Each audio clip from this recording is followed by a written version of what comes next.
letter forms are opportunities, you know? Yeah. It's an opportunity waiting to happen. You see so many things, and we had so few Arabic typefaces available.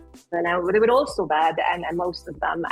And so there was suddenly this world that was waiting for me, you know, to explore and invent. And I was like, I could do this and this and this. And suddenly I have too many ideas.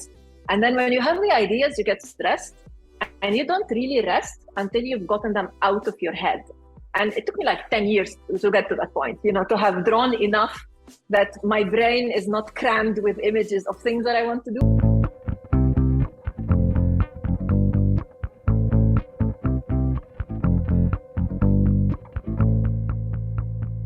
Nadine Chahine is an award-winning Lebanese type designer and also CEO of I Love Typography. Besides a very impressive academic career, Nadine also created typefaces like Frutiger Arabic, Neue Helvetica Arabic or Palatino Arabic, just to name a few, and she's also the CEO of her foundry Arabic Type. If that all wasn't enough, Nadine is also CEO of I Love Typography, that most of you might be familiar with as this beautiful, nice typography blog, which now also is a great place to license indie fonts. In this first of our two-part conversation, we will talk about Arabic script and Arabic typography, why it was so horrible back in the 90s and why it was neglected for so long. Then our conversation shifts more towards typography in general, and Nadine will also tell you that a typeface is actually a series of conversations and why you should learn about typography and what Pokemon and learning about typography have in common, so stay for that. Nadine is really and truly the queen of metaphors. I love her for that. She's sharing her passion with you and she ignites the fire for typography in everybody who is listening to it, even if you don't really care about type. So without further ado, welcome Nadine Chahine. Thank you for the invitation. I'm very glad to have this chat with you, and hello for everyone listening. Hi, I'm very excited to have you here because it's super interesting to me how to run a shop selling typefaces, how this all worked out for you. I think you have an anniversary. You had your first anniversary recently, I think. And also learning a bit more about maybe Arabic script as well. So before we do all that, I'd love to ask you, where are you actually based out of right now? And you know, this is more complicated than you might think. Oh, okay. So this is currently, So I normally live in London. The company is based in both companies, so Arabic Type and I Love Typography are based in London, but I'm currently in Paris. So I've been moving around. I've been a little bit in Barcelona, now a little bit in Paris. At some point, we'll be back in London. I think being cooped up during the pandemic, it sort of made me want to keep moving now. And there is a joy in discovering other cultures and all of that. So I just keep on so compensating for that. Yeah, before we all start about this good typography stuff, but what was the thing that infected you? What was your first touch point with the topic? How did you get into this? It's quite funny that we use the word infected in the context of the last 2.5 years, but it is true. It's a bug. It's not a virus, it's a bug. It's a bug, it is. And I've seen it in other people. I've definitely experienced it. And it's a bit like an obsession that sort of gets into your head and into your heart more than your head, both of them, and your eyes and your head, all of it, you know? And basically I was 20, I was studying graphic designer to be a graphic designer. So I was studying graphic design, and we had an Arabic typography class. And our amazing teacher, his name is Samir Sair, and he's my mentor to this day. He wanted us to design our names in Arabic. And he had designed a sort of a collection of letter forms. It's not a font because it wasn't online, but he had drawn it and he made it available for us. Not online, sorry. It wasn't digital. So it wasn't a functioning software, but you know, the designs were there. And he was like, okay, so take them, put them together, make your name and make a composition. And this is, you know, an exercise. And we have 2 weeks for that. And so with my name, so Nadine Chahine, the final N, the final Nun, occurs twice in my name. And in the design that he had, there was a lot of decoration on the intro and the coming into the letter, and then coming out of the letter, because it comes like this, and then there's a dot. The coming out like this, obviously Arabic is right to left, that's why, this way. It was like flowers. So there was like trees and flowers coming out of my name. And I was like, no, I don't see myself that way. And I didn't like that it was too curly. It was too much of a circle. And so I went to him and I was like, it happens twice in my name. Can I change it? And he was like, yeah, go ahead. And so I spent some time designing, and he was like, oh, good. And then I was like, can I remove the decoration and like make my own thing? And he was like, yes, go ahead and do it. And I did it. And it's sort of like you get infected, like, oh, if I can change this, then maybe I can change that. And then if I change that, then maybe that one, and then that one. And suddenly letter forms are opportunities, It's an opportunity waiting to happen. You see so many things, and we had so few Arabic typefaces available. And they were all so bad, and most of them. And so there was suddenly this world that was waiting for me, to explore and invent. And I was like, I could do this and this and this. And suddenly you have too many ideas. And then when you have the ideas, you get stressed, and you don't really rest until you've gotten them out of your head. And it took me like 10 years to get to that point, to have drawn enough that my brain is not crammed with images of things that I want to do. I still have, but it's not so stressful anymore. The big ideas that were stressing me, I've made them. You can see them now. So that's sort of how it was. So it kind of feels that you had an urge to express what you discovered and found out. Yeah. And the thing is, like, because with Arabic we didn't have good typefaces, and it was almost like something that was a reflection of who we are and who we are allowed to be. And every time we would design, so I was at the American University of Beirut, and most of our projects were in English, and people wanted French, but basically Latin type. And when we design with those, everything looks great. There's so many typefaces, things look good. Yeah, sometimes you don't even need to do anything. You type a word, you kern it, you maybe track it tight a little bit, and you're done, and there's the logo. Like, life is easy, when you have so many good options. And then when it comes to Arabic, there were so few. There were like between 3 and 5 that you could use. And everything else was just trash. And it almost was like a reflection of who we are. And when you design in Arabic, it just does not look good. But if you go to a calligrapher and he writes it for you, suddenly it looks amazing. So there is this discrepancy between what we have inherited as calligraphy and the reality of Arabic type. And that was not okay. And so that was what was stressing me, this disconnect between what we can be and what we are. And when you come from the Middle East, I mean, I grew up in Lebanon, I grew up in the Civil War. It's sort of like there is how would you call it? It's unsettling to feel that your region is not as developed as it should be. It has so many troubles, economic, political, social. And so when the work that you do comes and affirms that actually, yes, you guys are shit, it's not a nice feeling. You're like, no, we're not, and we can do better than this, So it's almost like you want to create an identity outside of what the reality on the ground was. Like, we can have ambition, and we can hope, and we can make things better, and we can improve as a region. Unfortunately, the typefaces have improved in the last 20 years. The region has not. That's a constant source of struggle. Currently, the Middle East is on fire, and things are quite bad. My country is practically a collapsed, failed state by now, so things are really not looking good. But at least you can try within your own profession to improve where possible.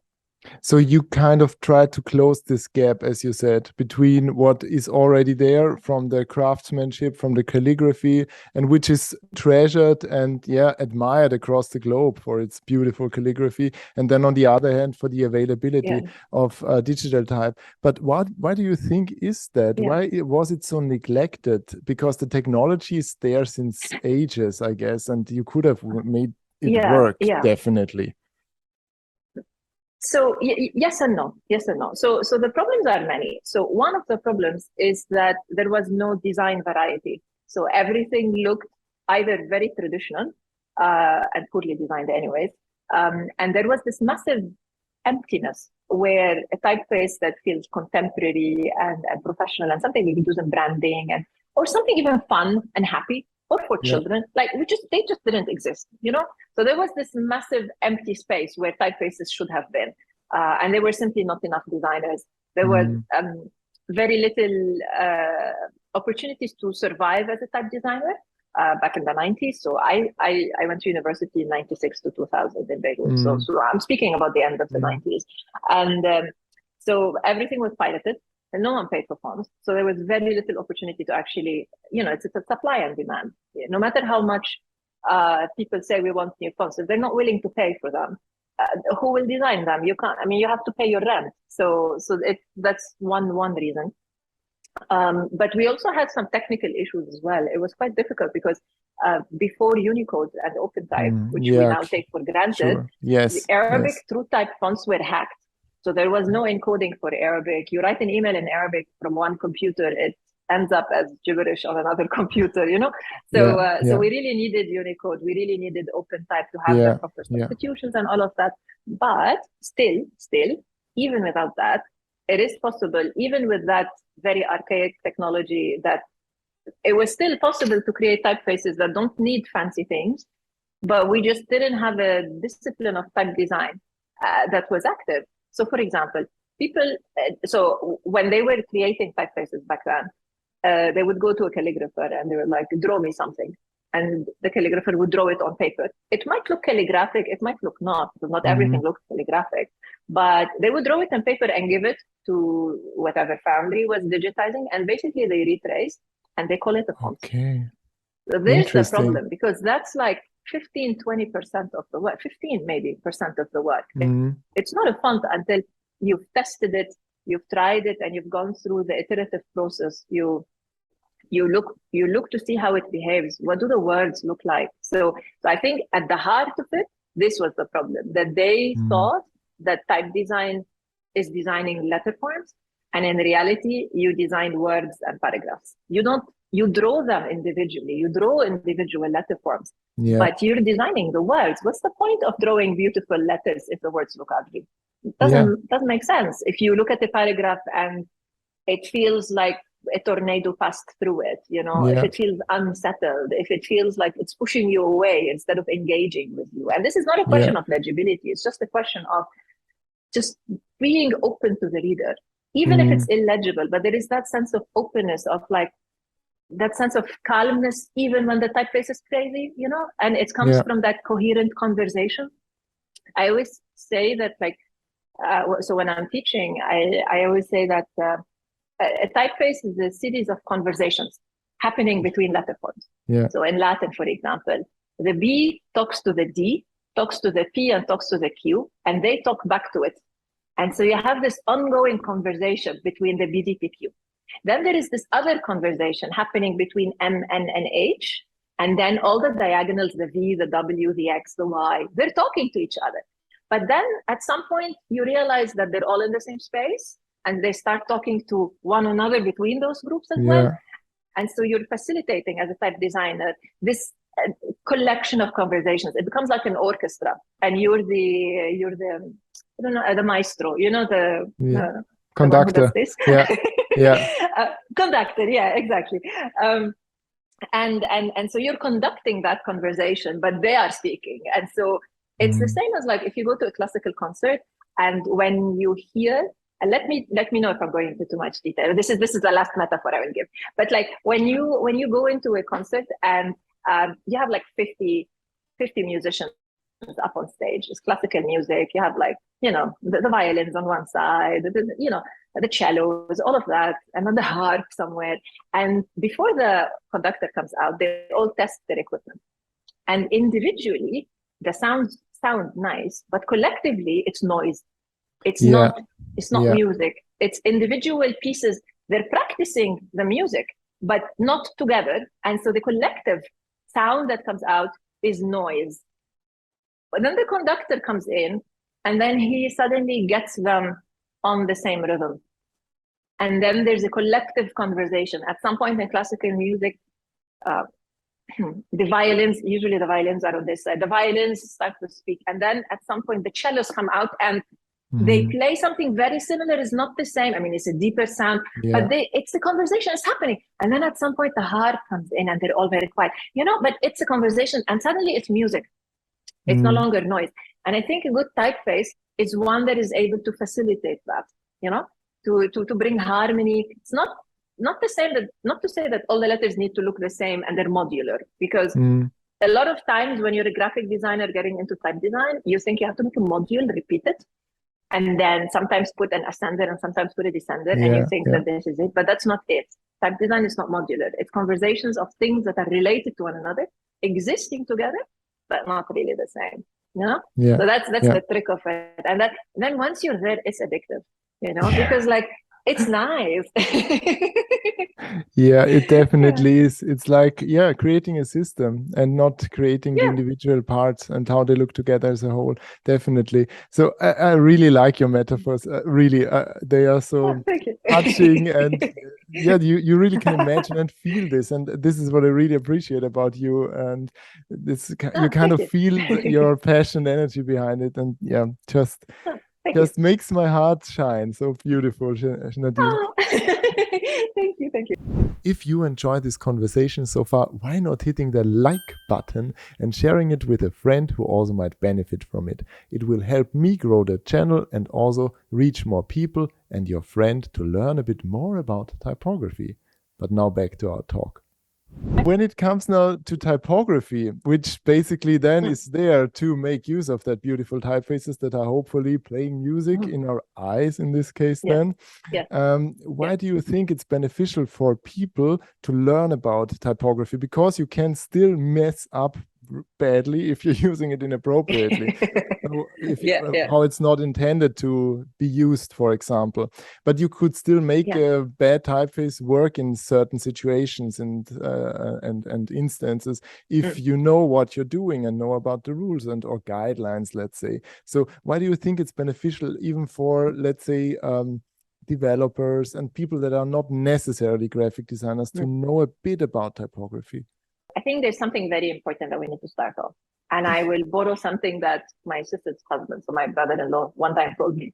He was saying that Eva Longoria was so beautiful. She could wear a paper sack, like a garbage bag, and she will still look gorgeous, So, and I will just use that to sort of defend typefaces that might not necessarily be perfect, because sometimes you don't want them to be. Sometimes the point of the typeface is to disturb, to do something unexpected, to be different. Because at the same time, so when we come into type design, we shouldn't take a normative view of the aesthetics. We should take a normative view of the function. So normative is when you assign good and bad. So in that sense, at least how I think, we shouldn't say this is a good typeface or this is a bad typeface. We should say, so it's a well-crafted typeface, obviously. Some of them are gorgeous, no? But it's used well. It's like you go to the supermarket, you buy ingredients, you're trying to cook. If you burn the steak, it's still burnt steak. Even if you spend 50 pounds on it, you still burned it, you're still not going to eat it. So sometimes, non-professionals will, or people who are not very much into type, they're professionals in their own field, but they don't know a lot about fonts. They think like, okay, if I stay with a safe, good typeface, I will use it. And then they check, there's a check mark next to typography somewhere in the head. I'm like, we're done, we're using a good font. But that's not the end of it, because type is an ingredient. You're cooking with it, whether you like it or not. The moment you are engaging in design that includes text, you are already engaging with typography. There's no escape. Unless you illustrate and do photography for everything, then you're fine. Then you don't need to worry about type. But the moment there is text on the page, typography becomes an element. So do you want to know how to cook the steak before you eat it? Or do you want to just throw it on the barbecue and hope it turns out well, right? I mean, maybe if it's just you, it doesn't matter. But if you have guests coming over, you want to make sure that you know how to cook, right? So if you're designing something that other people will have to come and engage with, you want to know that they will have a positive experience, right? Reading it, navigating it. and on a subliminal message, saying the right things to them. Because there are several different sides to typography. There is the literal, where if you need someone to read a book, you need to set it in a typeface that can be read, right? So that's the basics. Or if you have a news website, you have an e-commerce, site, you want people to not even notice the font. They just need to read. In which case, legibility is very important. So you need to know what type size you need to use. If it's too big or too small, there's massive effects for the type size. If it's light, if it's too thin, if it's too small, all of that. The impact on age groups as well, usability, all of that. So that is part of typography in any case, the moment you want people to read. But there is also different types of reading. And there are different types of messages that are subliminal within types. Certain typefaces speak in a certain tone or remind you of a certain region or a certain era. And you will need to know what you're doing, because it's like someone hands you a piece of paper, there's letters on it, and you read them out loud to a guest, and you have no idea what you've said, right? Yeah. Because you don't know what the message was, and you've said it anyways because it's there. It has to. So using type and not really getting at least a basic grasp of what does it mean if I use this? What does it mean if I use that? What is the impact? What are the perceptions in this style or the other? Then it's like you're talking to people, but you've no idea what you're telling them. And I am OCD, I admit, I want to know what I'm telling people. And I know I want to know what I'm cooking. I want to know how I'm cooking it. I like things the way they are, So I would be uncomfortable using something that is very powerful. And we know that type is very powerful. So at least they should take our word for it. But without really utilizing, it's a bit like, okay, so now I have this horrible metaphor. So I'm a big fan of Pokemon, Like when you catch the Pokemon, you train them, and the more you train them, they evolve, right? Yeah. So the basic usage of type would be like the Pokemon when it's still a baby. It's like Pikachu, no?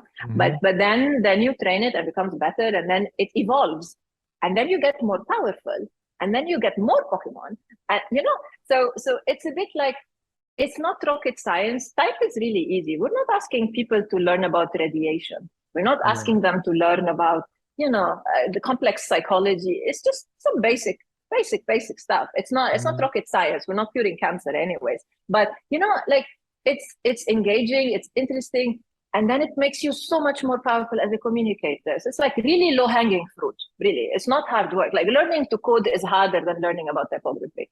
So, a little bit of effort with the right videos as you put together, just watch my type, and you'll get a sense of what works and what doesn't. And it's an experience. Sometimes you mess up in one project, you fix it in the project after, then you stop talking about the previous one because it wasn't so good. You evolve as a designer, and it's not dry typography. It's always interesting. So definitely. You're definitely the queen of metaphors, Nadine. you truly are. But I really don't like know how to explain otherwise. No, but this is much more touching and approachable than, let's say, on an abstract academic level or something like that. But I absolutely agree. And what really breaks my heart and makes me sad and cry at night is when I see that there is lost potential. In some cases, it's okay because, it's not so much to gain, or it's sufficient. But in other cases, it really makes me sad because it's there, and you could use it, and you could do it, and you could achieve so much just by making yourself aware of the typeface and the typography, without even, as you said, it's not rocket science. This now brings us to the ingredients you need for typography, which are, of course, typefaces. And in the second part of our conversation, I will talk to Nadine why she decided to launch a marketplace for typefaces in this highly competitive market with one dominant player. So make sure to subscribe and hit that like button, and see you in that next video.